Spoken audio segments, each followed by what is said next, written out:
اعوذ باللہ من الشیطان الرجیم، بسم اللہ الرحمن الرحیم۔ ولا تمشی فی الارض مرحا۔ مشا یمشی کا مطلب ہوتا ہے چلنا، ایفرٹ سے، ارادے سے چلنا، غالباً اسی سے مشیت کا لفظ بھی ہے۔ ولا تمشی فی الارض، اور مت چلو زمین میں، مرحا۔ مریحا یمرحو کا مطلب ہوتا ہے اترا کر چلنا، ناز سے چلنا، یعنی یہاں جس کانٹیکس میں اس کا مطلب ہے اکڑ کر چلنا، اور زمین میں اکڑ کر نہ چلو۔ کیوں؟ انک لن تخرق الارض، کیونکہ تم زمین کو پھاڑ نہیں سکتے۔ خرق کا مطلب ہوتا ہے کسی چیز کو خرق یا خریقو، پھاڑنا، پھر جھوٹ گھڑنے کے لیے بھی استعمال ہوتا ہے، اور ہمارے یہاں بھی ایک خرق عادت کا لفظ استعمال ہوتا ہے، عادت کے برخلاف جو چیز ہوتی ہے۔ وَلَن تَبْلُغَ الْجِبَالَ طُولًا، اور نہ تم پہنچ سکتے ہو پہاڑوں کی اونچائی کو، پہاڑوں کے طول کو، یا پہاڑوں کی لمبائی، جو ویسے مطلب ہوتا ہے، یعنی نہ تو تم اتنے زور سے زمین میں پاؤں مار سکتے ہو کہ تم پاؤں مارو اور زمین پھٹ جائے، دو حصے ہو جائے، اور نہ تم اتنے اونچے ہو سکتے ہو کہ پہاڑوں کی اونچائی تک پہنچ سکو۔ یہ تمہاری جو اوقات ہے وہ کیا ہے؟ اللہ کی مخلوقات میں سے ایک مخلوق، اللہ کی مخلوقات بے شمار ہیں، جو مخلوق تمہیں روزانہ کی بنیاد پہ نظر آتی ہے، مثلا زمین، وہ بھی اللہ کی مخلوق ہے، تو سوچو زمین کتنی بڑی ہے اور تم کتنے اس کے مقابلے میں چھوٹے ہو۔ اس زمین پہ تم اکڑ اکڑ کر چل رہے ہو، تو زمین کا تم بگاڑ تو سکتے نہیں کچھ۔ اور اللہ کی مخلوق میں سے ایک مخلوق ہے پہاڑ، جو سامنے اگر ہم دیکھتے ہیں تو ہمیں نظر آتی ہے، اگر جب قریب دیکھیں تو کتنا ہی کوئی سینہ تان کر اور کتنا ہی اپنے سر کو اونچا کر لے، وہ پہاڑوں کی اونچائی تک تو نہیں پہنچ سکتا۔ مثال دی ہے کہ جو اللہ کی بے شمار مخلوقات ہیں، یہ تمہارے پاؤں کے نیچے طویل و عریض زمین ہے، یہ عظیم الشان پہاڑ تمہارے سامنے ہیں، تمہاری حیثیت ان کے سامنے چونٹی جتنی بھی نہیں ہے۔ تو پھر اس رب کی زمین پر اکڑنے اور اترانے کے کیا معنی؟ اپنی حیثیت کو سمجھنا ضروری ہے، اور یہ سمجھنا ضروری ہے کہ عظمت تو صرف اور صرف اللہ تعالیٰ کے پاس ہے۔ تکبر ایک ایسی چادر ہے جو صرف کائنات کے پروردگار کو روا ہے۔ انسان کے لیے تکبر خوبی نہیں ہے، بہت بڑی خامی ہے۔ انسان وہ بڑا ہوتا ہے جس کے اندر عاجزی ہوتی ہے، تواضع ہوتی ہے، جس کے اندر اپنے رب کی عظمت کا تصور ہوتا ہے۔ جس کے دل میں رب کی عظمت کا تصور نہیں ہوگا وہ متکبر ہوگا۔ وَلَا تَمْشِ فِي الْأَرْضِ مَرَحًا إِنَّكَ لَن تَخْرِقَ الْأَرْضَ وَلَن تَبْلُغَ الْجِبَالَ طُولًا، اور زمین پر اکڑ اکڑ کر مت چلو، بے شک تم زمین کو پھاڑ نہیں سکتے اور پہاڑوں کی اونچائی کو پہنچ نہیں سکتے۔ تکبر کے متعلق کلیئرٹی بڑی ضروری ہے، بڑی سادہ سی چیز ہے۔ اللہ کے نبی صلی اللہ علیہ وسلم نے فرمایا، لا يدخل الجنت من کان فی قلبہ مثقال ذرۃ من کبر، جس شخص کے دل میں ذرے کے برابر بھی تکبر ہوگا وہ جنت میں داخل نہیں ہوگا۔ اب پہلے تو یہاں سے وہ بات نگیٹ ہو جاتی ہے جب ہم اپنی پسند کی حدیثیں چن چن کے ایک دوسرے کو سناتے ہیں کہ جس نے لا الہ الا اللہ کہا اور اس پر قائم رہا وہ جنت میں داخل ہوگا، تو ہم کہتے ہیں مسلمانوں نے تو ہر حال میں جنت میں داخل ہونا ہے، اور اس طرح کی حدیثوں کو ہم انتہائی خوبصورتی سے اگنور کر دیتے ہیں اپنے آپ کو بیوقوف بنانے کے لیے۔ تو جس کے دل میں ذرہ برابر تکبر ہوگا، چاہے وہ مسلمان گھر میں پیدا ہوا ہو، وہ جنت میں داخل نہیں ہو سکتا۔ ظاہر سی بات ہے، صحابہ جو تھے وہ ہماری طرح نہیں تھے، وہ پریشان ہو گئے۔ انہوں نے پھر سوال پوچھا کہ اگر ایک شخص ہے جو یہ چاہتا ہے کہ وہ اچھے کپڑے پہنے، اچھے جوتے پہنے، اور مراد آگے الفاظ نہیں ہے، مراد ہے کہ پھر کیا تکبر ہے، پھر وہ جنت میں نہیں جا سکے گا؟ تو آپ صلی اللہ علیہ وسلم نے فرمایا، ان اللہ جمیل یحب الجمال، اللہ تعالیٰ خوبصورت ہے، خوبصورتی کو پسند فرماتا ہے، مطلب یہ کہ اچھے کپڑے، مناسب ریزنیبل کپڑے جس میں اسراف اور تبذیر نہ ہو، وہ پہننے میں مسئلہ نہیں ہے۔ انسان کو اگر جتنی اس کی استطاعت ہے اتنا اپنے آپ کو مینٹین کرنا چاہیے، ریزنیبل کپڑے پہننے چاہیے، ریزنیبل جوتے پہننے چاہیے۔ الکبر بطر الحق کی، تکبر جو ہے وہ حق کا انکار ہے، پہلی بات تو یہ ہے۔ وغمط الناسی، اور دوسری بات ہے لوگوں کو حقیر سمجھنا۔ اگر کوئی شخص اپنے آپ کو کوئی چیز سمجھتا ہے، اپنے مقابلے میں کسی کو حقیر سمجھتا ہے، وہ تکبر ہے، اور ویسے ہے بڑی اسٹوپیڈیٹی۔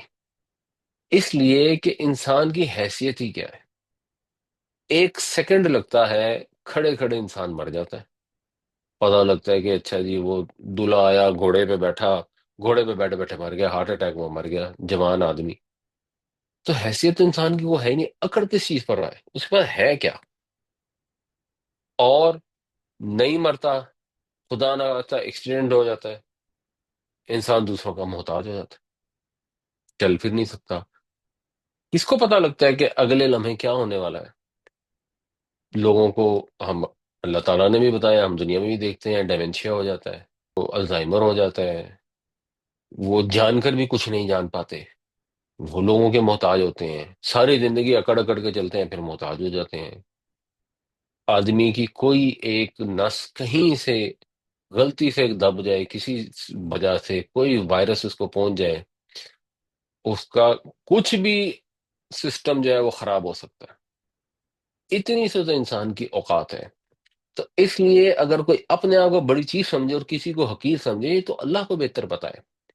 اصل تو بڑائی اس کی ہوگی، اصل تو عزت والا وہ ہوگا جو قیامت والے دن جا کر نبی پاک صلی اللہ علیہ وسلم کے ساتھیوں میں ہوگا، تو آپ سے حوض کوثر پہ پانی پیے گا، آپ کے ساتھ عرش کے سائے تلے کھڑا ہوگا، وہ بڑا ہوگا۔ وہ ہو سکتا ہے آپ کا مالی وہ آپ سے بہت بڑا ہو سکتا ہے آپ کا چوکی دار ہو سکتا ہے کوئی آپ کا ہمسایہ ہو، کسی دوسرے مسلک سے تعلق رکھتا ہو۔ اصل چیز جو کانسیپٹ ہے، جو لوگوں کو حقیر سمجھنے کے ساتھ ساتھ تکبر میں شامل ہے، وہ ہے بطر الحق، حق کا انکار کر دینا۔ ہم حق کا انکار کر دیتے ہیں اگرچہ ہمیں سمجھ آ رہی ہوتی ہے، کیونکہ وہ ہمارے مفتی صاحب کے مطابق نہیں ہوتا، ہمارے والد صاحب کے مطابق نہیں ہوتا، ہمارے اپنی پرانے سوچوں کے مطابق نہیں ہوتا، ہمارے مفاد کے مطابق نہیں ہوتا، کسی بھی چیز کے اگر وہ اگینسٹ جاتا ہے تو ہم اس حق کا انکار کر دیتے ہیں۔ وہ بھی تکبر ہے، کیونکہ حق کا انکار اللہ تعالیٰ کے سامنے اپنے آپ کو بڑا کرنا ہے۔ اللہ تعالیٰ حق پر ہے، اللہ نے جو بھیجا ہے وہ حق ہے، اللہ نے جو بتایا ہے اگر ہم اس کو تسلیم نہیں کریں گے، چاہے دینی جوش و جذبے سے ہی تسلیم نہ کریں، چاہے ہمیں سمجھ آ رہی ہو، مثال کے طور پہ کہ اسلامک بینکنگ ہے یہ غلط ہے، ہمیں یہ سمجھ آ گئی پرسن صحیح ہے غلط وٹ ایور، بٹ لیٹ سے یہ واقعی میں غلط اور ہمیں بھی سمجھ آ رہی ہے، اب ہم اس وجہ سے اس کو غلط نہ مانیں کیونکہ ہمارے پاس تو فتویٰ ہے۔ اصل میں تو یہ حق کا انکار ہے۔ ہمارے پاس ایک عیسائی آ کے ایک بات کر دیتا ہے جو ہمارے یہاں رائج ہے اور ہم نے اس پہ غور نہیں کیا ہوا، لیکن وہ عیسائی ہمیں آ کے بتاتا ہے کہ آپ کی بات غلط ہے۔ ہمیں کوئی شیعہ آ کے بتا دیتا ہے کہ آپ کا یہ فلانا کانسیپٹ ہے یہ غلط ہے، اب ہمیں سمجھ بھی آ رہی ہو کہ غلط ہے اور ہم اس لیے نہ مانیں کیونکہ یہ تو شیعہ نے بتایا، ہم اس کو مان لیں گے تو پھر تو اس کی برتری ثابت ہو۔ یہ تکبر ہے، کیونکہ ہم اس کو اپنے سے حقیر سمجھنا چاہتے ہیں۔ ہمیں کوئی بڑائی نہیں ہے اس چیز میں کہ ہم مسلمان ہو گئے، یہ اللہ کا احسان ہے۔ آگے بس اتنا ہونا چاہیے کہ ہم حق پر قائم رہیں، اور ہمیں اس میں کلیئرٹی ہے کہ قرآن حق ہے، اللہ کے نبی صلی اللہ علیہ وسلم حق لے کر آئے ہیں۔ اب اس کی انٹرپریٹیشن کے اندر اگر کہیں ایرر ہو جاتی ہے تو جہاں ہمیں ایرر نظر آئے گی، ہمیں اس پہ غور کرنے کے بعد اسے تسلیم کرنے میں کوئی آر نہیں ہونی چاہیے۔ یہ زمین پر اکڑ کر چلنے کا کام ہے متکبر لوگوں کا۔ مومن کے چلنے کا طریقہ کیا ہے؟ وَعِبَادُ الرَّحْمَنِ الَّذِينَ يَمْشُونَ عَلَى الْأَرْضِ هَوْنًا، رحمان کے جو صحیح معنوں میں بندے ہوتے ہیں وہ زمین پر نرم چال چلتے ہیں۔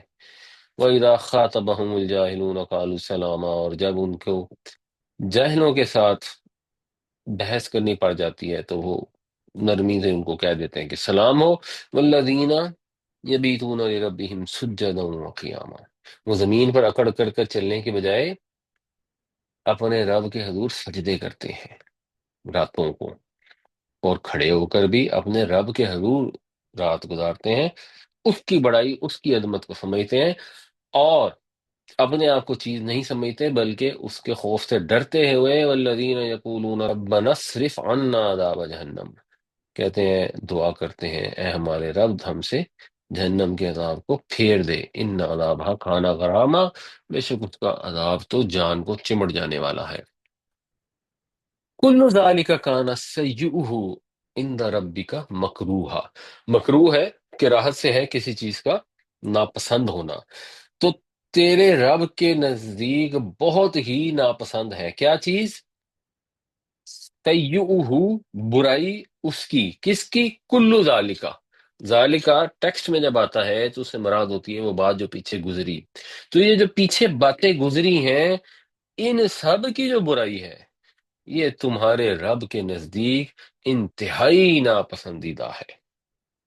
یہ کوئی ایسے ہی نہیں ہے کہ اچھا یہ نہ کرو یہ نہ کرو تو آپ کہتے چلو کر لیا تو ٹھیک ہے، نہ کریں تو اچھی بات ہے، نہیں، یہ پچھلی آیتوں میں آیت نمبر 22 سے شروع ہو کر جتنی چیزیں گزری ہیں یہ سب کی سب، ان میں جو نیگیٹو چیزیں ہیں وہ انتہائی قابل نفرت ہیں اللہ تعالیٰ کے حضور، تو جو لوگ ان چیزوں سے بعد نہیں آئیں گے، ان کے مرتکب ہوں گے، وہ بھی اللہ کے قریب قابل نفرت ہی ہوں گے۔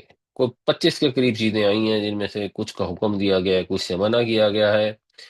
اگر اس کو ہم دیکھ لیں ایک نظر، سب سے پہلے تو آیت 22 میں تھا لا تجعل مع اللہ الہا آخر، اللہ کے ساتھ کسی معبود کو مت ٹھہراؤ، شرک سے منع کیا گیا جو سب سے بری چیز ہے، والدین سے گستاخی سے منع کیا گیا، فلا تقل لہما اف ولا تنہرہما، انہیں اف تک نہ کہو اور نہ ہی انہیں جھڑکو، پھر فضول خرچی سے منع کیا، ان المبذرین کانوا اخوان الشیاطین، جو فضول خرچی کرنے والے ہیں وہ تو شیطانوں کے بھائی ہیں، پھر کنجوسی سے بھی منع کیا گیا، ولا تجعل یدک مغلولۃ الی عنقک، اور اپنے ہاتھ کو اپنی گردن سے باندھ کر مت رکھو، اولاد کو قتل کرنے سے منع کیا، ولا تقتلوا اولادکم خشیۃ املاق، اور مت قتل کرو اپنی اولاد کو مفلسی کے ڈر سے، بے حیائی سے منع کیا گیا، ولا تقربوا الزنا آیت 32 میں، پھر اس کے بعد آیت 32 میں ہی ہے قتل ناحق سے منع کیا، ولا تقتلوا النفس التي حرم اللہ الا بالحق، اور مت قتل کرو اس جان کو جس کو اللہ تعالیٰ نے محترم ٹھہرایا سوائے اس کے کہ اس پہ کوئی حق قائم ہو جائے، مال یتیم کو کھانے سے منع کیا گیا جو لوگوں کو بالکل اس کی پرواہ نہیں ہوتی، اور اس مال یتیم میں ایک مال یتیم اپنی بہنوں کا حصہ بھی ہوتا ہے، جب والد صاحب دنیا سے گزرتے ہیں تو ایک لحاظ سے بہنیں بھی یتیم ہی ہو جاتی ہیں، ویسے تو عاقل بالغ ہوتی ہیں، تو ان کا مال لوگ خوشی خوشی ہمارے معاشرے میں ہڑپ کر لیتے ہیں کہ کو تو جہیز دیا ہوا تھا تو اب اس کا کوئی حق نہیں بنتا، تو مال یتیم کے بھی قریب پھٹک سے منع کیا گیا، عہد چکنی سے منع کیا، ان اللہ کان مسئولا، بے شک وعدوں کے متعلق سوال پوچھا جائے گا قیامت والے دن، اپنے رب کو جا کر جواب دینا ہوگا، ناپ تول میں کمی سے منع کیا، وَأَوْفُوا الْكَيْلَ إِذَا كِلْتُمْ، اور جب بھی تم ناپو تو پورا ناپو، وزنوا بالقسطاس، اور صحیح میزان سے تولو، پھر یہ جو ہم سوشل ایونز ہیں، جو غیبتیں، بدگمانیاں، بہتان تراشیاں، ان سب سے منع کیا گیا، ولا تخف ما لیس لک بہ علم، مت پیچھے پڑو ایسی چیز کے جس کا تمہیں علم نہیں ہے، اور یہ جو ہم نے پچھلی آیت پڑھی تکبر سے بھی منع کیا، ولا تمشی فی الارض مرحا، تو جو چیزیں منع کی گئی ہیں وہ ایک بریفلی اگر آپ دیکھیں تو یہ 12-13 کے قریب چیزیں بنتی ہیں۔ ذَلِكَ مِمَّا أُوحَىٰ إِلَيْكَ رَبُّكَ مِنَ الْحِكْمَةِ، یہ وہ باتیں ہیں جو تیرے رب نے تیری طرف وحی کی ہیں حکمت میں سے، یہ حکمت کی باتیں ہیں، حکمت کی باتیں ہیں مطلب یہ ہے کہ یہ محکم باتیں ہیں، حکمت دانائی کے معنوں میں بھی ہے اور اسٹرانگ ہونے کے معنوں میں بھی ہے، یہ عقل، فطرت، شریعت، یہ مضبوط بنیادیں رکھتی ہیں ان کے اندر، عقلی لحاظ سے بھی، فطری لحاظ سے بھی، اور اللہ کی بھیجی ہوئی شریعت کے لحاظ سے بھی۔ یہ چیزیں اللہ نے اپنے پیارے پیغمبر کو بھیجی، اور مطلب یہ کہ ان کے ذریعے ہمیں بھیجی۔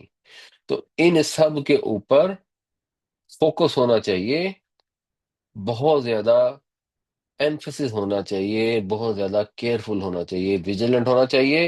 اور 22ویں آیت یہاں سے شروع ہوئی تھی، لا تجعل مع اللہ، وہی اینڈ میں دوبارہ آ رہی ہے، کیونکہ توحید جو ہے وہ ایک طرح سے ان ساری چیزوں کو گھیرے ہوئی ہے۔ جو بنیادی شریعت ہے وہ ایک طرح سے ایک فصیل کے اندر ہے، اور وہ جو فصیل ہے وہ توحید ہے۔ اگر توحید قائم نہیں رہے گی تو انسان ان اچھائیوں پر قائم نہیں رہ سکتا۔ یہ تعلیمات ممکن نہیں ہے فالو کرنا اگر توحید کی فصیل کے اندر کوئی سوراخ ہو جائے، اور پھر یہ ساری حکمت کی باتیں ایک ایک کر کے ناپید ہو جائیں گی۔ اس وجہ سے شروع میں بھی توحید کا ذکر آیا، آخر میں بھی یہی آیا، وَلَا تَجْعَلْ مَعَ اللَّهِ إِلَٰهًا آخر، اور مت بنا اللہ کے ساتھ کوئی دوسرا معبود۔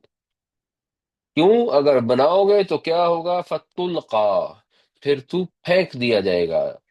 القاء یلقی ہوتا ہے کسی کو، کسی کے سامنے ڈالنا، کوئی چیز ڈالنا، القاء کرنا، تو یہ اس سے پیسو وائس ہے، پس تو پھینک دیا جائے گا اگر ایسا کرے گا، فی جہنم، جہنم میں، ملومن، ملامت زدہ۔ خود انسان اپنے آپ کو ملامت کرے گا، دنیا والے بھی کریں، خود انسان بھی اپنے آپ کو ملامت کرے گا، بڑی ملامت کرے گا کہ ہائے میرے پاس لوگ آئے تھے، اللہ کے رسول آئے جنہوں نے مجھے منع کیا، رسول دنیا سے تشریف لے گئے تو ان کی تعلیمات لے کر لوگ میرے پاس آئے، آ کر مجھے کہتے رہے نماز پڑھ لو، پردہ کر لو، جھوٹ نہ بولو، آتے رہے، اور میں نے اس وقت ان کو میں نے جھاڑ دیا، ان کی بات نہیں سنی، ان کے سے اعراض کیا، منہ پھیر لیا، ہائے کاش میں ایسا نہ کرتا۔ اس دن لوگ کہیں گے کہ اللہ تعالیٰ ہمیں دوبارہ بھیج دے، ہم اپنے بڑوں کی باتیں مانتے رہے، اب نہیں مانیں گے، اب تیری باتیں مانیں گے، تیرے رسول کی باتیں مانیں گے۔ تو اللہ تعالیٰ فرمائے گا کہ اب وہ دوبارہ جانے والے نہیں ہیں، یہ اس لیے ان کو وہاں پر یہ موقع دیا جائے گا تاکہ وہ حسرت زدہ ہوں، ان کے اعمال انہیں حسرت بنا کر دکھائے جائیں۔ اور مدحورن، مدحور ہوگا، دھکے دیا ہوا، نکالا گیا، راندہ درگاہ۔ یہ کیفیت بیان کی جا رہی ہے، ویسے تو تلقافی جہنم، جہنم میں بندہ پہنچ گیا تو آگے ویسے ہی انڈرسٹوڈ ہے، مگر یہ مزید اس کو ایک طرح سے ایمفسائز کیا جا رہا ہے کہ جہنم میں پہنچے ہوئے، ذلیل و خوار ہو کے، اور اپنے آپ کو بھی ملامت کرتے ہوئے اور لوگوں کی ملامتیں سہتے ہوئے، اس سب کی ضرورت کیا ہے؟ اس وجہ سے ملوم مدہور ہو گئے کہ اللہ کے ساتھ دوسرا الہ بنا لیا، کسی فرشتے کو، کسی بزرگ کو، کسی باس کو، یا اپنے نفس کو، ان کو الہ بنا لیا، اللہ کی نہیں مانی، ان کی مان لی۔ کتنی تکلیف پہنچ جاتی ہے اللہ کی بات ماننے میں، کتنا کو مسئلہ ہو جاتا ہے جو انسان سے رہا ہی نہیں جاتا۔ اس کا انجام تو دیکھو کیا ہوگا۔ ذالک مما اوحی الیک ربک من الحکمہ ولا تجعل مع اللہ الہا آخر فتلقی فی جہنم ملوما مدحورا۔ یہ ان باتوں میں سے ہیں جو وحی کی تیری طرف تیرے رب نے حکمت میں سے، اور مت بناؤ اللہ کے ساتھ کوئی اور معبود کہ تم جھونک دیے جاؤ جہنم میں ملامت زدہ اور خوار ہو کر۔ اب توحید کی بات ہوئی ہے، پھر توحید سے کنیکٹڈ آگے بات آ رہی ہے کہ کیسے اسٹوپیڈ، کیسے بے وقوف لوگ ہیں جو توحید کو چھوڑ دیتے ہیں۔ جب توحید کو چھوڑتے ہیں تو پھر عقل اور مت ماری جاتی ہے، یا بیسیکلی ان کے مت مارنے کی بات ہو رہی ہے، جو سورہ نحل میں بھی اس کے اوپر ڈسکشن گزر چکی ہے۔ اف اسفاکم ربکم بالبنین، کیا، فا پس، جب ایسے آئے تو ہم پس کا ترجمہ کرتے ہیں پہلے، پس کیا، اصفاکم، صفا یصفو کا مطلب ہوتا ہے کسی چیز کا پاک ہونا، صاف ہونا، اور اصفا یصفی کا مطلب ہو جاتا ہے کسی چیز کو چن لینا. تو کیا چن لیے، مخصوص کر دیے تمہارے لیے تمہارے رب نے بالبنینا بیٹے، یعنی تمہیں تو رب نے دے دیے بیٹے، یعنی بیٹیاں بھی دیں اور بیٹے بھی دیے. واتخذ من الملائکۃ اناثا، اور خود اس نے بنا لیے فرشتوں میں سے بیٹیاں. اناثا جو ہے یہ انسا کی جمع ہے، جو اردو میں بھی ہم مؤنث کا لفظ جیسے استعمال کرتے ہیں. تو مطلب یہ ایک تو بات ہی حماقت ہے کہ اللہ کے ساتھ اولاد کو رکھا. انکم لتقولون قولا عظیما، بے شک تم بہت ہی سنگین بات کرتے ہو، بہت بڑی بھاری بات کرتے ہو کہ اللہ کے ساتھ اس کی اولاد بنا دی. اور اس کے بعد حماقت در حماقت کی کہ اپنے رب کے لیے اس چیز کا انتخاب کیا اولاد کے لیے جو اپنے لیے پسند نہیں کرتے، جو پیچھے کئی آیتوں میں گزر چکا ہے. سورہ نحل میں ہم نے ڈسکس بھی کر لیا تھا کہ جب ان میں سے کسی کو بیٹی کی بشارت دی جاتی ہے تو اس کا چہرہ سیاہ پڑ جاتا ہے اور غم سے گھٹنے لگتا ہے، لوگوں سے چھپتا پڑتا ہے کہ اب اس خبر کو کیا کرے، اسے ذلت کے ساتھ اپنے ساتھ رکھے یا اس کو مٹی میں دفن کر دے. تو یہ اپنی حالت یہ ہے، اور اللہ تعالیٰ کے ساتھ انہوں نے بیٹیاں ہی شریک ٹھہراتی. باقی اسلام میں جو عورتوں کی عزت ہے، جو ہمارے نبی پاک صلی اللہ علیہ وسلم نے بیٹیوں کی پرورش کے درجات بیان فرمائے ہیں. آپ کی اپنی بیٹیاں تھیں، آپ کا کوئی بیٹا جوانی کی عمر تک نہیں پہنچا، اور آپ نے فرمایا کہ جس شخص کی 3 بیٹیاں ہوں اور ان کی اچھی پرورش کرے، انہیں تعلیم دے، ان پر شفقت کرے، تو وہ جنت میں داخل ہو جائے گا. آسان فارمولہ ہے. بیٹیوں کا خیال رکھو، بنیادی دین کی چیزوں کا احساس کرو، اور جنت میں داخل ہو جا. یہاں پر بھی آپ دیکھیں تو بنیادی مسئلہ یہ ہے کہ جب لوگ عقیدہ توحید چھوڑتے ہیں تو پھر ان کی سوچ کے اندر تضاد آ جاتا ہے، جہالت آ جاتی ہے، اسٹوپیڈیٹی آ جاتی ہے. ورنہ یہ کیسے ہو سکتا تھا کہ اپنی بیٹیوں کو ذلت کی نگاہ سے دیکھیں اور اللہ کے لیے بیٹیاں بنا دیں. اور جب انسان توحید پر قائم ہو جاتا ہے تو پھر وہ جہالت سے بچ جاتا ہے. ہمیں بھی یہ سوچنا چاہیے کہ ہم جس چیز کو فالو کرتے ہیں وہ توحید ہے، اللہ کا حکم ہے، یا ہماری جہالت کی رسومات ہے. اگر آپ معاشرے میں دیکھیں تو بے شمار رسومات پھیلی ہوئی ہیں کامن چیزوں پہ. بچہ پیدا ہوا، شادی ہوئی، فوت ہوا، وہ چیزیں پھیلی ہوئی ہیں جو ہندوؤں کے ہاں ہیں. مسلمانوں نے، صحابہ نے تو جاہلیت کے دور کو ترک کر دیا. ہمارے معاشرے میں جو جاہلیت کا دور چلا آ رہا تھا ہم نے اس کو اپنے ساتھ چمٹا کے رکھا ہوا ہے، بلکہ بعض معاملات میں ہم ان سے بھی آگے بڑھ جاتے ہیں. تو توحید پر صحیح قائم رہنے کے لیے کنسپچلی بھی سوچنے کی ضرورت ہے کہ توحید جو ہے وہ عقل کو جھلا دیتی ہے، اور صرف ماں باپ کے بنائے ہوئے طریقے کو فالو کرنا وہ عقل کو بند کر دیتا ہے. انفارچونیٹلی ہمارے ہاں ایک دوسرا مسئلہ ہے، کیونکہ وہ تقلید کی بحث ہے اور عام لوگوں کو منع کیا جاتا ہے کہ آپ نے قرآن پڑھ کر سمجھنے کی کوشش ہی نہیں کرنی، نہیں تو آپ گمراہ ہو جائیں گے. ہندوؤں کو اور عیسائیوں کو کہا جاتا ہے کہ آپ قرآن پڑھ لیں تاکہ آپ راہ راست پہ آ جائیں. اپنے لوگوں کو کہتے ہیں نعوذ باللہ کے گمراہ ہو جائیں گے. افاصفاکم ربکم بالبنین واتخذ من الملائکۃ اناسا انکم لتقولون قولا عظیما. تو کیا مخصوص کر دیے تمہارے رب نے تمہارے لیے بیٹے، اور اپنے لیے اس نے بنا لی بیٹیاں، بے شک تم بڑی ہی سنگین بات کرتے ہو. وَلَقَدْ صَرَّفْنَا، صرفنا صرف کرنا ہوتا ہے، اردو میں بھی ہم استعمال کرتے ہیں بنیادی طور پر سواد، رے اور فے. صرف یصرفو کسی چیز کو پھیر دینا، ہٹا دینا. تو جب پیسے ادھر سے ادھر پھرتے ہیں اس کے لیے بھی صرف کرنے کا لفظ استعمال ہوتا ہے. اسی سے صرافہ بازار ہے، کیونکہ وہ سونے کا جہاں کام ہوتا ہے وہاں بہت زیادہ تعداد میں پیسے ایک ہاتھ سے دوسرے ہاتھ کو چینج کرتے ہیں.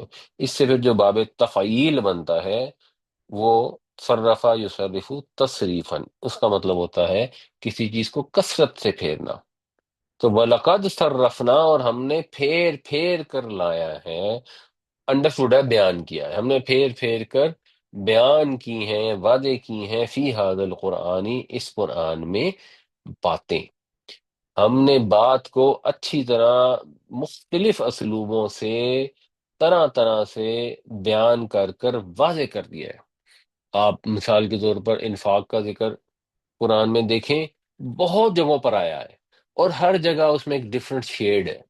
جب ایک ڈفرنٹ شیڈ سے انسان کو بات بتائی جاتی ہے تو اس سے تنوع ہو جاتا ہے، اس سے بوریت نہیں ہوتی، اس سے مختلف پہلوؤں سے بتانے سے وہ ذہن نشین ہوتی ہے. ریپیٹ کرنے سے بھی چیز ذہن نشین ہوتی ہے. اس کو ہمارے یہاں کہا جاتا ہے اسپیسڈ ریپیٹیشن. پڑھائی کے لیے بھی، نالج میں آپ کوئی بھی چیز سیکھتے ہیں، میتھ کرتے ہیں، تو اس میں پریکٹس کرنی ہوتی ہے، وقفے وقفے سے ریپیٹ کرنا ہوتا ہے. کوئی چیز یاد کرنی ہے، کوئی کانسیپٹ ذہن نشین کرنا ہے، تو اسپیس ریپیٹیشن کی ٹیکنیک ہی ساری دنیا میں استعمال ہوتی ہے. قرآن شریف میں جو ریپیٹیشن ہے، اس کے اندر یہ خوبصورتی ہے کہ ریپیٹ تو کیا گیا ہے تاکہ چیزیں ذہن نشین ہو جائیں، اور وہ ہر بار جب آتی ہے تو اس میں ایک نیا پہلو، ایک نیا انداز ہوتا ہے، جس سے انسان کی جو انٹلیکچوئل ایبلٹی ہے اس کو بھی جلا ملتی ہے، اس کی عقل اس میں استعمال ہوتی ہے، اور وہ چیز پھر اور زیادہ بہتر طریقے سے ذہن نشین ہو جاتی ہے. جتنا زیادہ ہمارا دماغ کسی چیز کے اندر یوز ہوتا ہے، اتنی اس چیز کی ڈیپ انڈرسٹینڈنگ آتی ہے، اور ڈیپ وہ بیٹھ بھی جاتی ہے، سسٹین بھی ہو جاتی ہے، ریٹین بھی ہو جاتی ہے.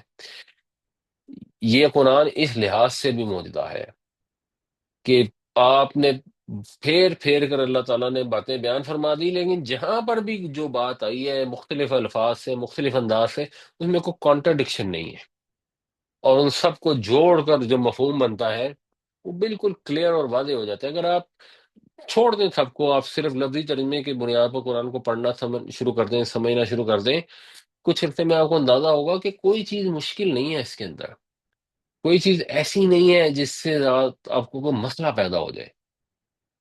کچھ چیزیں نہیں بتائی ہوئی کہ ہاتھ کہاں پہ باندھنے ہیں، تو وہ ویسے ہی امپورٹنٹ چیز ہی نہیں ہے. جو امپورٹنٹ چیزیں ہیں، جو ہدایت کے لیے ضروری ہیں، وہ بہت آسان طریقے سے اللہ تعالیٰ نے بتا دیا. ہم نے اس قرآن کو نصیحت حاصل کرنے کے لیے آسان کر دیا ہے. کوئی ہے نصیحت حاصل کرنے والا؟ تو ہم نے اس میں مختلف طریقوں سے باتیں بتائی ہیں، لیذکروا، تاکہ وہ نصیحت حاصل کریں. وما یزیدہم الا نفورا، لیکن یہ چیز اضافہ نہیں کر رہی مگر نفرت میں، یا مگر بدکنے میں. بنیادی طور پر یہ نون، فے اور رے، اس کا جو بنیادی مطلب ہوتا ہے نفرا یا انفرو کا، کہیں نکلنا، کسی چیز سے دور بھاگنا. کسی کام کے لیے نکلنے کے لیے بھی ہوتا ہے، جس لیے پھر نفری کا لفظ استعمال ہوتا ہے. جنگ کے لیے جو نکلیں گے لوگ، اس کے لیے استعمال ہوگا. اگر اس کے ساتھ ان کا صلہ لگ جائے تو پھر یہ بے کے معنوں میں ہوتا ہے، دور بھاگنے کے معنوں میں ہوتا ہے. اور نفرت بھی یہی ہوتی ہے، کسی سے آپ بیزار ہو جاتے ہیں، کسی سے دور جاتے ہیں. تو وہ ان کو صرف بھگاتی ہے.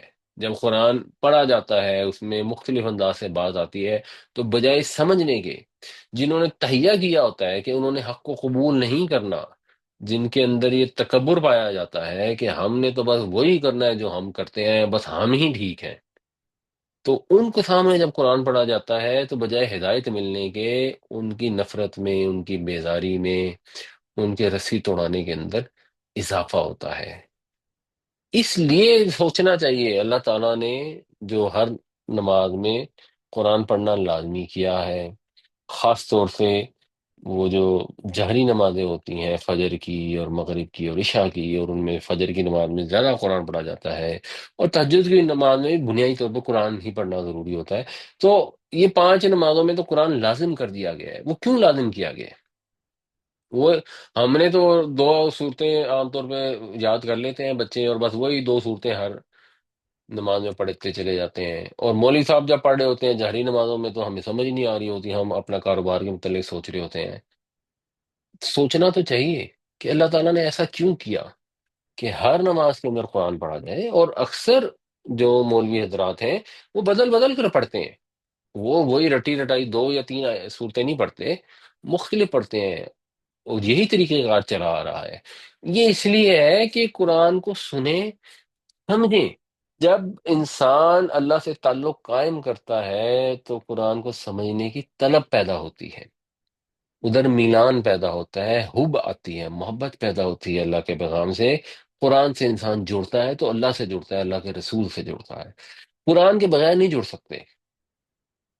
اور جب نہیں ہوتا تعلق، حب نہیں ہوتی، تو خانہ پوری کے لیے ہم نے جو کام کرنے ہوتے ہیں تو پھر نماز بھی پڑھنے جاتے ہیں، تو اگر وہ کوئی ذرا لمبی صورت شروع کر دیں یا زیادہ تلاوت کر دیں تو یہی ہوتا ہے کہ اب کب ختم ہوگی اور کب جائے، ہم بھی رسی توڑا کر بھاگنے کے چکر میں ہوتے ہیں۔ تو اپنے آپ کا معائنہ کرنا چاہیے۔ یہ جو بھی ہم قرآن پڑھتے ہیں، اس کا مقصد یہ نہیں ہوتا کہ فلاں عالم بہت برا ہے، فلاں مولوی صاحب بڑے نعوذ باللہ بے وقوف ہیں، فلاں فرقہ بہت خراب ہے، فلاں میرا جاننے والا ہے اس کے اندر بڑی اکڑ ہے، اس میں تکبر ہے، وہ بہت آدرش نہیں۔ اصل مقصد یہ ہوتا ہے کہ اس کو سمجھیں، غور کریں، اپنے اوپر اپلائی کریں کہ یہ جو چیزیں اللہ تعالیٰ نے بنا کی ہیں مجھ میں ہے یا نہیں ہے۔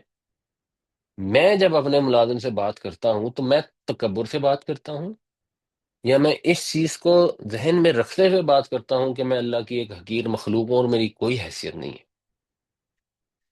کسی کو آپ نے کام کروانا ہے، اگر اپنے ملازم سے بھی کوئی کام کرانا ہے تو آپ نے اپنی اتھارٹی کو ایکسرسائز کرنا ہے، that is some thing different. لیکن اس کے ساتھ جب آپ نے ڈیل کرنی ہے، آپ نے اپنے الفاظ کا جو چناؤ کرنا ہے، آپ نے اپنا جو لہجہ اختیار کرنا ہے، اس کے اندر یہ سمجھنا بڑا ضروری ہے کہ وہ ملازم ہونے کی وجہ سے حقیر نہیں ہے، وہ اللہ کی مخلوق ہے، اور یہ اللہ کو پتا ہے کہ قیامت والے دن اس کا رتبہ اوپر ہوگا یا آپ کا اوپر ہوگا۔ اگر آپ کو بظاہر کوئی شخص ایسا لگتا ہے جو وہ اچھے کام نہیں کرتا، برے کام کرتا ہے، آپ کو نہیں پتا، ایک فلم ایکٹریس ہے، آپ کہتے ہیں کہ بہت ہی فضول خاتون ہے تو یہ تو جہنم میں ہوگی، آپ کو کیا پتا؟ وہ ہو سکتا ہے بہت برے کام بھی کرتی ہو اور بہت اچھے بھی کرتی ہو سکتا ہے وہ مرنے سے پہلے توبہ کر لے، آپ کو تو نہیں پتا۔ اور آپ کو تکلیف کیا ہے کہ لوگوں کے اوپر اس طرح کے کامنٹ پاس کرتے رہیں؟ اپنے اوپر سوچیں، آئینے کے آگے کھڑے ہو جائیں، قرآن پڑھتے جائیں، اس آئینے میں اپنے آپ کو دیکھتے جائیں کہ میں نے یہ صحیح کام کیا ہے یا نہیں کیا۔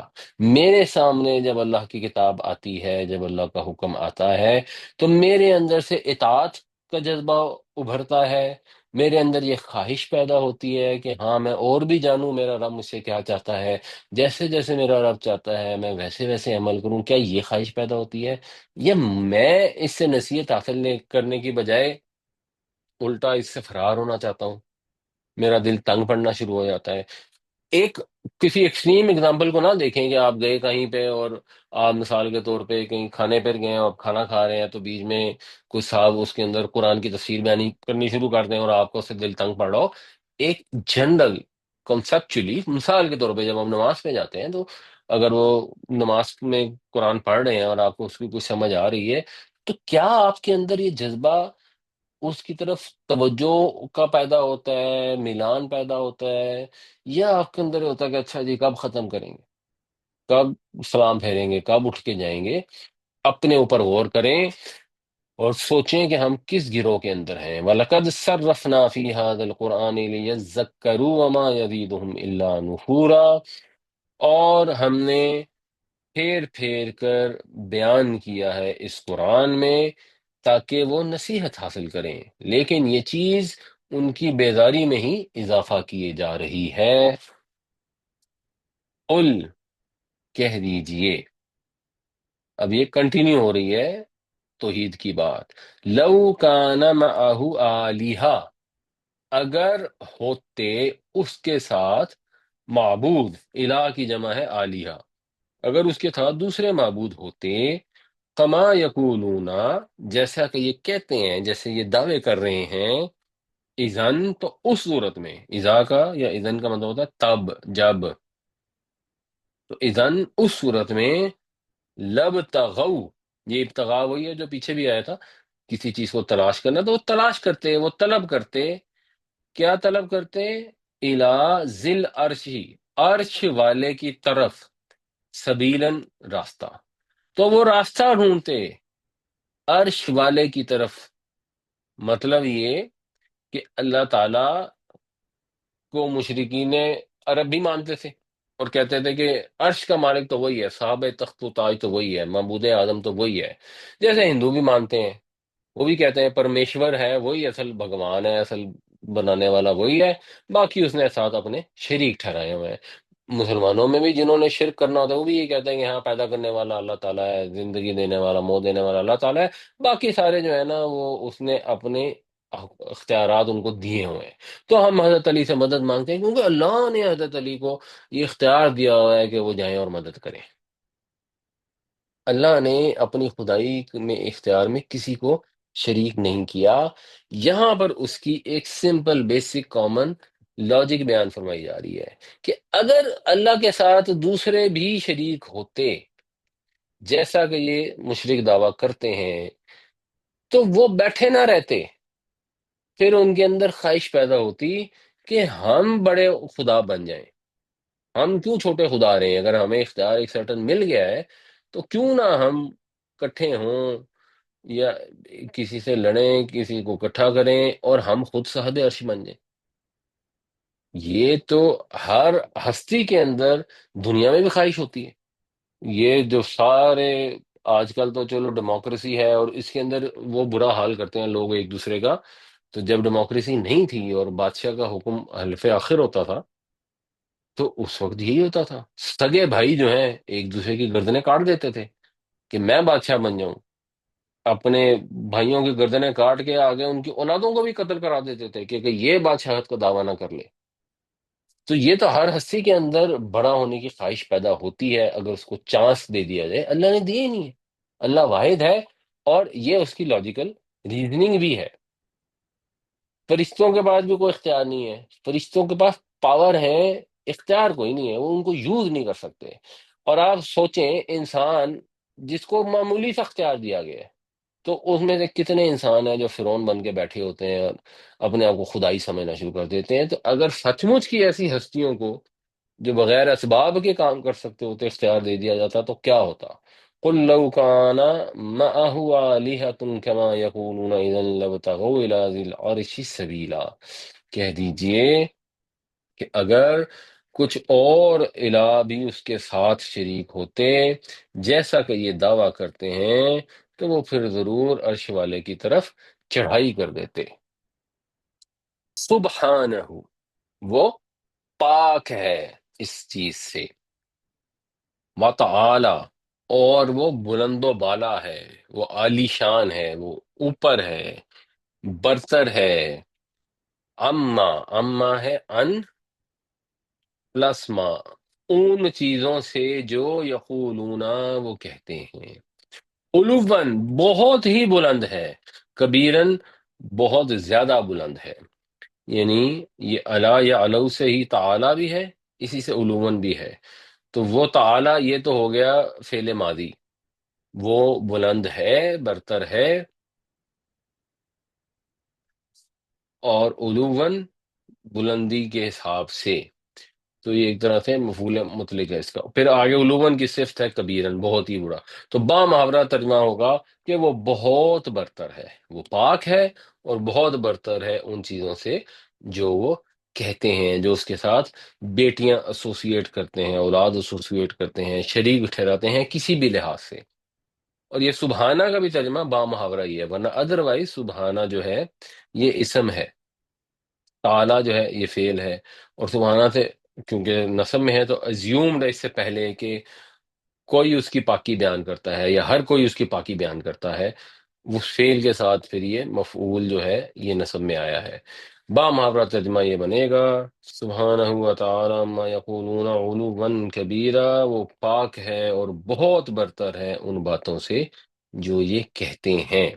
تو سبحانہ، اس کی پاکی، ہمیں بھی یہ بتایا گیا ہے کہ اس کی پاکی بیان کیا کرو، تو ہم بھی سبحان اللہ پڑھتے ہیں، پڑھنا چاہیے۔ اور یہ پاکی صرف ہم بیان نہیں کرتے، ہمیں سکھائی گئی ہے، یہ صرف ایک یونیورسل ٹروتھ نہیں ہے کہ وہ پاک ہے، اس کی پاکی بیان بھی کی جاتی ہے۔ تسبح لہ السماوات السبع، اس کے لیے پاکی بیان کرتے ہیں، تسبیح کرتے ہیں 7 آسمان۔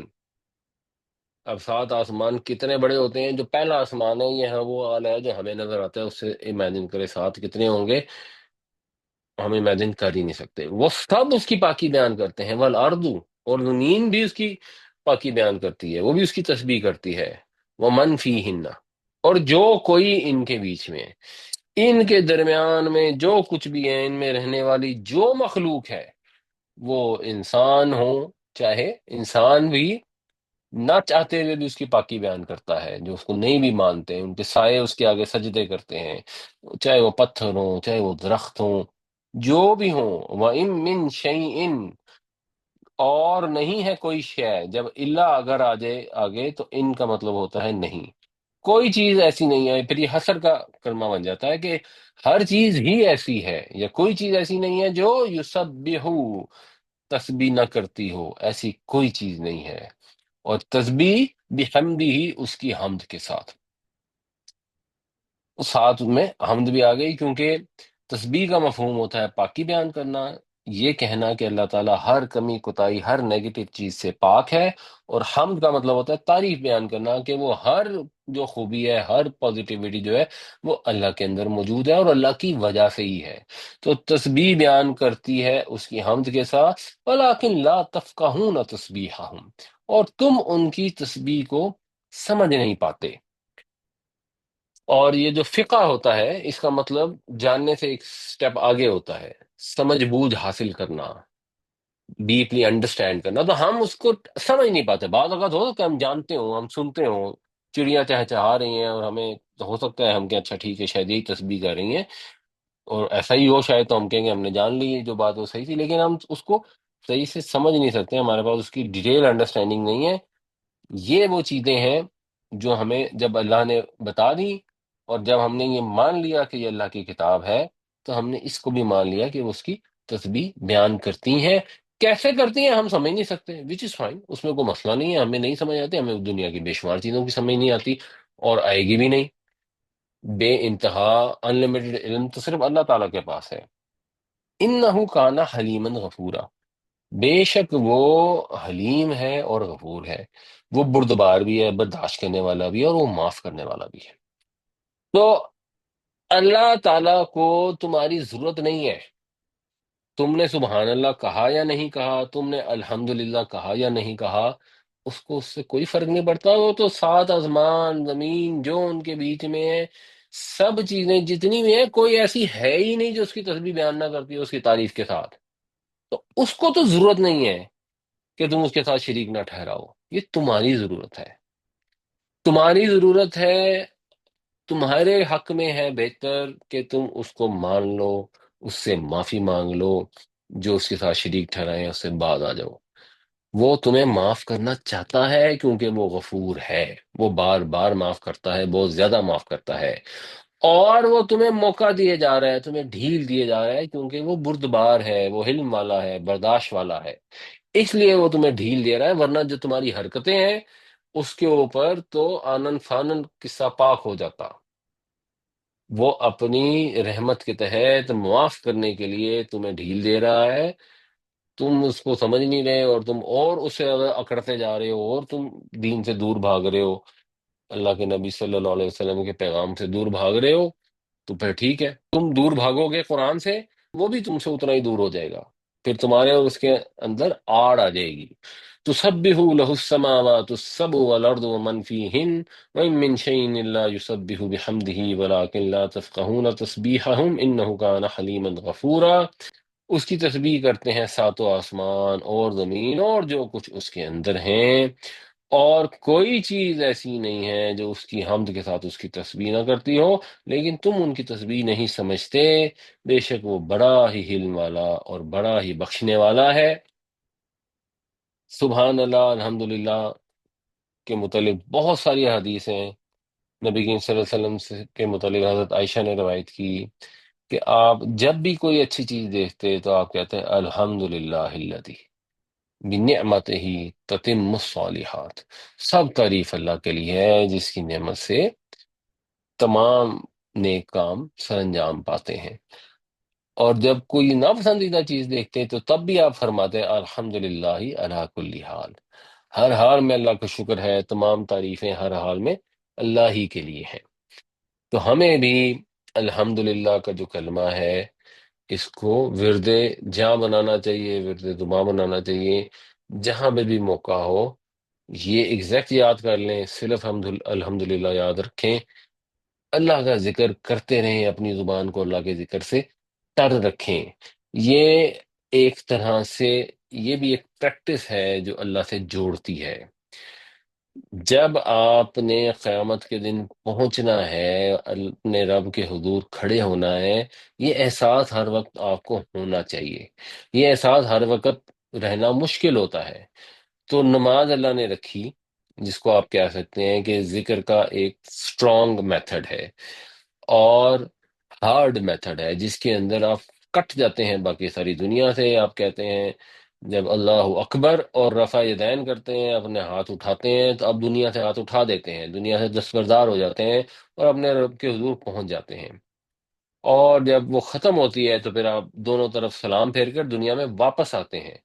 تو وہ آپ کو دن میں 5 دفعہ اللہ تعالیٰ نے رکھ دی تاکہ آپ یاد کریں اللہ کو بار بار بار بار، اور بالکل کٹ کے یاد کریں۔ پھر یہ ہے سافٹ اللہ کے ذکر کا طریقہ کہ چلتے پھرتے اٹھے بیٹھے اللہ کو یاد کریں۔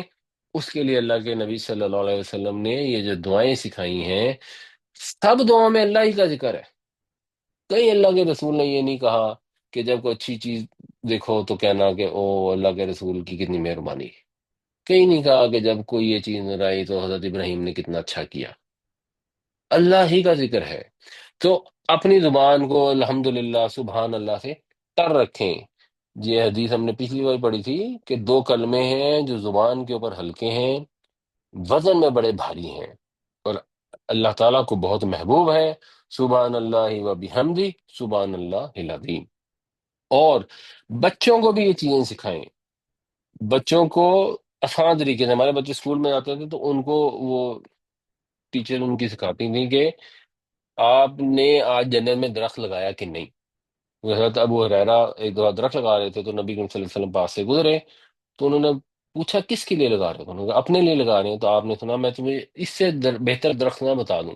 حضرت ابو ہریرہ نے پوچھا کہ کیوں نہیں؟ ضرور بتائیں۔ تو آپ نے فرمایا کہو سبحان اللہ اور الحمدللہ اور لا الہ الا اللہ اور اللہ اکبر، یہ کہنے پر ہر کلمے کے بدلے تمہارے لیے جنت میں ایک درخت لگایا جائے گا۔ یہ سنن ابن ماجہ میں۔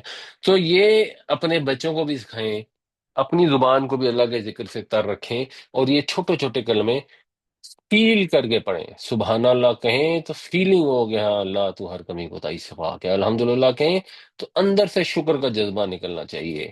لا الہ الا اللہ کہیں تو پکا عزم ہونا چاہیے کہ اللہ کے سوا کسی کو معبود نہیں ماننا، اپنے نفس کو بھی نہیں ماننا، پیسے کو بھی نہیں ماننا، کسی کو نہیں ماننا۔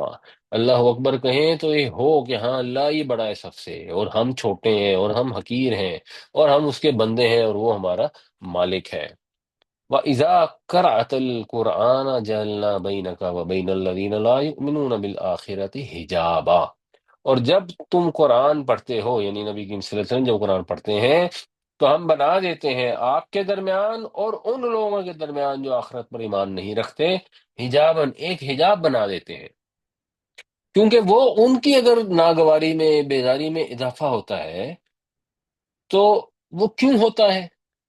اس لیے کہ ان کے اور قرآن کے بیچ میں حجاب آ گیا ہے۔ حجاب کیسا ہے؟ مستور، ستر ہے چھپانا، مستور ہوتا ہے چھپا ہوا ڈھکا ہوا، یعنی ویسے حجاب نظر نہیں آ رہا لیکن یہ ایک مخفی پردہ حائل ہو جاتا ہے۔ کیوں؟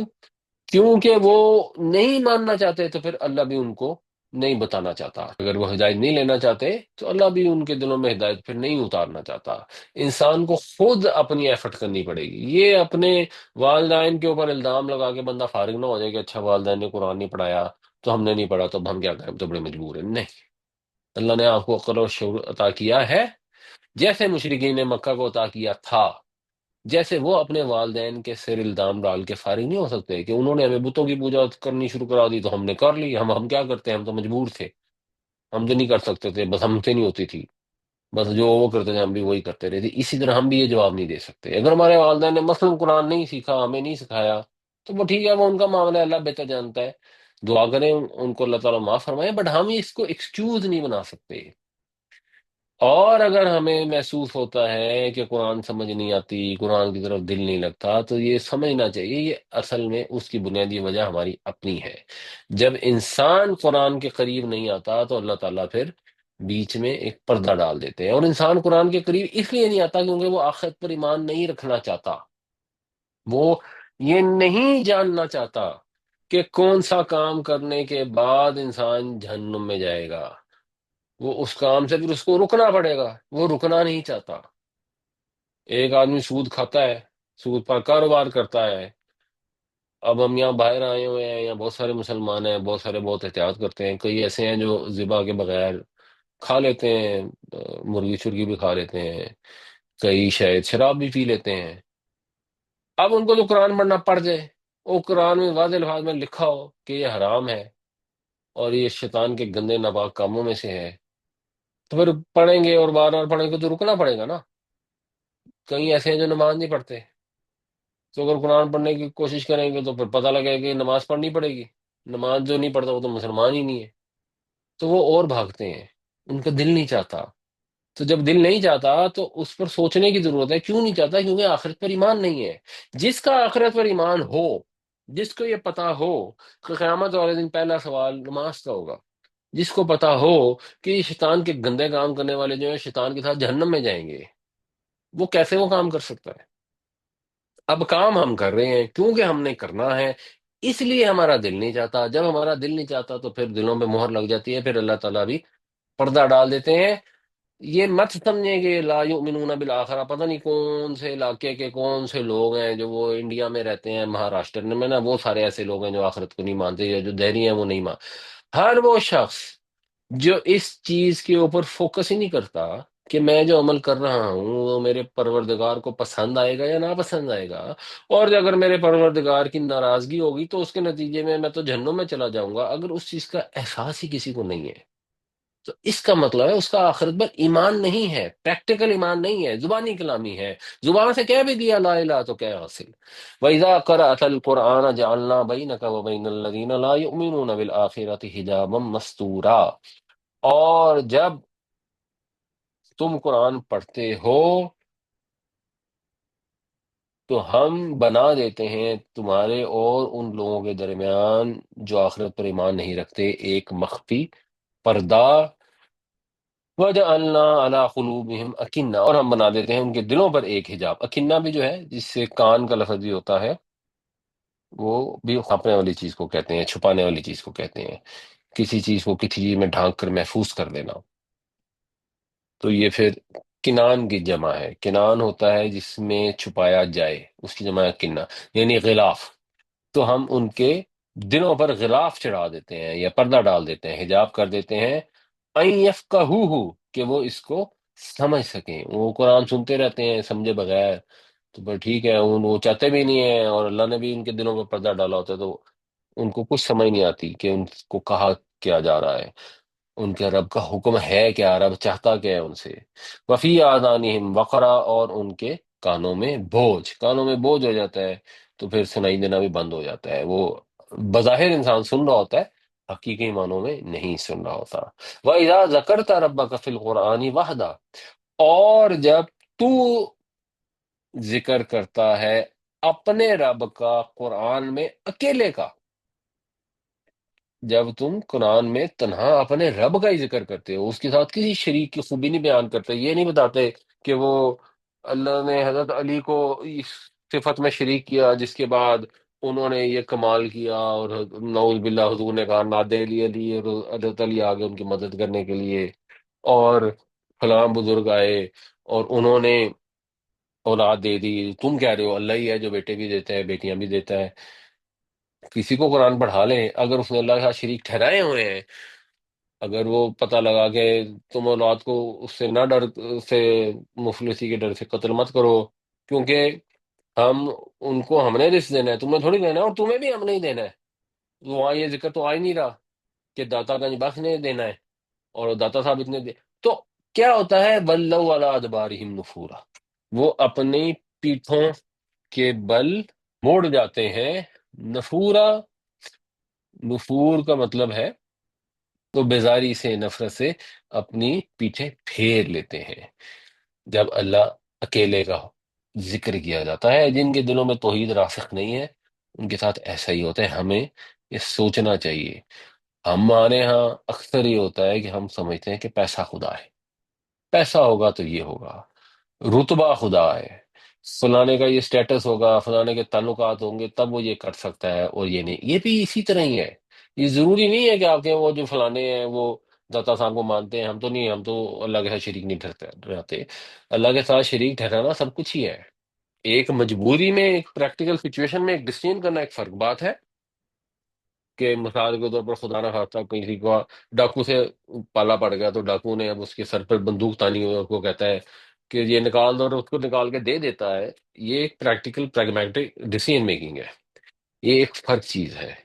اور یہ سمجھنا کہ یہی میرا انداتا ہے، یہی کر سکتا ہے جو کر سکتا ہے.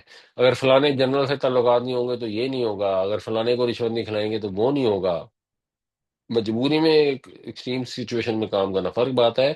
ایک کانسیپچولی انسان کے گھر کا اور کاروبار کا ماحول ہی ایسا ہو جس کے اندر یہی ہو کہ غلط کام کریں گے تبھی ترقی کریں گے. بہت لوگ کہتے ہیں اس نے اتنے پیسے بنا لیے ہیں، ایمانداری سے اتنے پیسے بن ہی نہیں سکتے. کیوں ایمانداری سے اتنے پیسے کیوں نہیں بن سکتے؟ بےایمانی پیسے دیتی ہے، چور بازاری پیسے دیتی ہے، لوٹ مار پیسے. پیسے تو اللہ دیتا ہے، رزق اللہ دیتا ہے. وہ فلانا بینکوں سے کام نہیں کرتا. آج کے دور میں تو بینکوں بغیر کام ہو ہی نہیں سکتا. کیوں؟ بینکوں نے رزق دینا ہے. ہم نے رازق جو ہے مختلف ہستیوں کو بنایا ہوا ہے. یہ جو مختلف ہستیوں کو رازق بنایا ہے یہ بھی اللہ کے ساتھ شرک ہے. اور جب ذکر ہوتا ہے واحد اللہ کا کہ اللہ ہی رزق دینے والا ہے، اللہ کے رستے پہ چلو، اللہ جو کہتا ہے وہ کرو، اللہ رزق بھی دے گا، تو لوگوں کو اندر بیزاری پیدا ہو، یہ کیسی باتیں کر رہے ہیں، یہ کیا کر رہا ہے. وَجَعَلْنَا عَلَىٰ قُلُوبِهِمْ أَكِنَّةً أَن يَفْقَهُوهُ وَفِي آذَانِهِمْ وَقْرًا وَإِذَا ذَكَرْتَ رَبَّكَ فِي الْقُرْآنِ وَحْدَهُ وَلَّوْا عَلَىٰ أَدْبَارِهِمْ نُفُورًا. اور ہم نے بنا دیا ان کے دلوں کے اوپر پردہ، حجاب، کہ وہ سمجھ سکیں اس کو، یعنی قرآن کو، اور ان کے کانوں میں بوجھ تاکہ وہ سن سکیں اس قرآن کو. وہ انڈرسٹوڈ ہے. اور جب تو ذکر کرتا ہے اپنے رب کا اس قرآن میں اکیلے تو وہ پھیر لیتے ہیں اپنی پیٹھیں نفرت کی وجہ سے. اس میں علم ہم نے پڑھ لیا تھا، کسی خاص چیز، جگہ یا شخص کا نام. دوسری جو اس میں معرفہ کی ٹائپ ہے اسے کہتے ہیں اس میں ضمیر. ضمیر ہے انگریزی میں پروناؤن. مثال کے طور پر اگر ہم کہیں کہ جی Aslam is my best friend, Aslam lives in Lahore, Aslam has a big house, Aslam is a good guy, Aslam friend like Aslam, وغیرہ وغیرہ، تو بار بار جو یہ اسلم کی ریپیٹیشن ہوتی ہے یہ اس کو زبان کی گفتگو کی خوبصورتی کو خراب کر دیتی ہے. تو پھر ہم اس کی جگہ کیا کرتے ہیں، ہم کہتے ہیں he lives in Lahore, he has a big house, he is a good boy, etcetera. پھر ہی بھی آتا ہے، اور مثلا ہز فرینڈز لائک ہم، یہ بھی آتے ہیں، یہ بھی پروناؤن ہی ہے. تو اردو اور عربی میں بھی پروناؤن ہوتے ہیں جنہیں ضمائر کہتے ہیں، ضمیر کی جمع. اور انگریزی میں بہت سی قسمیں، یعنی اگر آپ دیکھیں تو ہی، یو، مائن، یعنی اس کو وہ پھر وہ subject, object, possessive, possessive executive اور ریفلیکسو پروناؤن، یہ سارے مختلف کیٹیگریز کرتے ہیں. عربی میں بنیادی طور پر دو قسمیں ہوتی ہیں. ایک کو ہم کہتے ہیں ضمیر منفصل، یہ فصل سے ہے، فاصلے سے ہے، یعنی جو علیحدہ ہو کر آتی ہے. مثلا ہوا، وہ ایک مرد، ہوا وہ دو مرد، ہم وہ سب مرد. اور یہ اس کو یاد کرنے کا یہ طریقہ ہوتا ہے، ہوا ہما ہم، ہیا ہما ہننا، انتا انتما انتم، انتی انتما انتن، انا نحن. اس کو ایک طرح سے گردان یاد رکھنی پڑتی ہے، رٹنی پڑتی ہے. اس کے بعد اس کا میننگ جو ہے وہ یاد رہ جاتا ہے. تو پھر جگہ جگہ استعمال ہوتی ہیں، خاص طور سے جو ہوا اور ہیا اور انا نحن تو بہت استعمال ہوتے ہیں، اور ہم بھی بہت استعمال ہوتا ہے. تو وہ پھر انسان کو یاد ہو جاتا ہے. دوسری جو ٹائپ ہے اسے کہتے ہیں ضمیر متصل، جو جڑ کر آتی ہے. اور ضمیر منفصل رفع میں ہوتی ہے، ضمیر متصل جو ہے یہ جہاں پر بھی نصب اور جر کی ضرورت ہوتی ہے وہاں پر آئے گی. تو ان کو بھی یاد کرنے کا یہ طریقہ ہے، ہو ہما ہم، ہا ہما ہننا، کا کما کم، کی کما کننا، یا نا. اور یہ ویسے ان کو یاد رکھنے کا جو دوسرا ایک بہت آسان طریقہ ہے، اس کے ساتھ رب آپ لگا لیں اگر، تو میننگ بھی کلیئر ہو جاتا ہے. تو رب ہو اس ایک مرد کا رب، رب ہما ان دو مردوں کا رب، رب ہم ان سب مردوں کا رب. اسی طرح ربوہا رب ہما رب ہننا ربو کا رب کما رب کم، ربو کی رب کما رب کننا، اور ربی اور ربنا. اور ربی اور ربنا بہت استعمال کرتے ہیں ربنا کے ساتھ جب یا لگتی ہے، کیونکہ یہ مرکب اضافی کی فارم میں آیا ہوا ہے، تو پھر ربنا ہو جاتا ہے. تو وہ ہمیں معلوم ہی ہے اس کا مطلب. اب اس کی جو ہے وہ تھوڑی سی پریکٹس ہے. آپ لوگوں نے اس میں پہچاننی ہے کہ ضمیر کہاں ہے، کیا ہے، اس کا مطلب کیا ہے. ہوا. ہوا ہوا. is ہوا کا مطلب کیا ہوتا ہے؟ وہ ایک مرد. وہ ایک مرد، بالکل ٹھیک.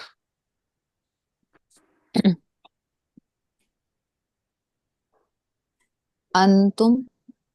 انتم. انتم کا مطلب کیا ہے؟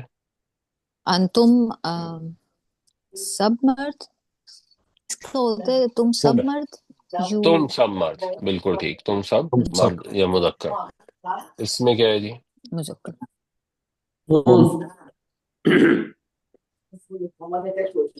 ہم ہم ہے. اچھا، وہ سب مرد. وہ سب مرد. اچھا ٹھیک مذکر ہے. ہے. اس کے علاوہ بھی ہے؟ سلاطہم. صلاتہم. سلاطہم. ہم جو ہے وہ ہے اس کا کیا مطلب ہوتا ہے؟ ہم. اپنی نہیں، اپنی تو ہم بامحاورہ ترجمہ کرتے ہیں نا. ویسے جو صلاتی ہم میں ہم یا ہم آیا ہے، اس کا مطلب کیا ہے؟ اس ہم اور پہلے ہم میں فرق کیا ہے؟ ان کی یہ جو دو ان ہم مردوں ہیں، کا. اس ان ہم سب میں مردوں کا. اور اس میں فرق کیا ہے؟ اٹیچڈ اور ڈیٹیچڈ ڈیٹیچ کا. پروناؤنس یہ نہیں منفصل ہے. اس کا مطلب ہے وہ سب مرد، اور اس کا متصل مطلب ہے ان سب مردوں کا. بالکل صحیح مطلب آپ نے بتایا. کا. اس میں کیا ہے جی؟ یہود انہو انہو ان. انہو انہو ان الف پہ زیر ہے، انہو. جی. انہو. اچھا. ہو. انہو ہو کون سی ضمیر ہے؟ اس کا مطلب کیا ہے؟ یہ اٹیچ ہے. اٹیچڈ ہے. اور میننگ کیا ہے؟ بے شک بے انہو شک. بے تو شک وہ ہاں ٹھیک ہے، بے شک وہ بھی سینس میں. اس میں اچھا جی. انا میں. انا میں. اور اور اس اب عبدن تم. اب تم میں ضمیر نہیں ہے. ہاں نہیں ہے. ٹھیک ہے. سوری. ٹھیک ہے جی. آگے لکم تو ضمیر نہیں ہے نا. ضمیر کیا ہے؟ ولی ولی بھی دینکم. ضمیر نہیں ہے. دینوں کم بھی ضمیر. آپ کم. نے ضمیر بتانی ہے صرف. کم. ٹھیک ہو گیا. کم ضمیر ہے، کم. اور تو کچھ نہیں ہے. کم. اور کچھ نہیں. کم دو اور دفعہ بھی ہے ہے. نا یا بھی ہے. تقوم ولی. دینکم. ولی یا دین. دو میرا دفعہ کم دین. ہے اور یا بھی ہے. یا بھی یا کا کیا مطلب ہوتا ہے؟ میرا. میرا. ٹھیک ہو گیا جی. اللہ تعالیٰ ہمیں قرآن پڑھنے، سمجھنے، عمل کرنے کی توفیق عطا فرمائے. آمین یا رب العالمین.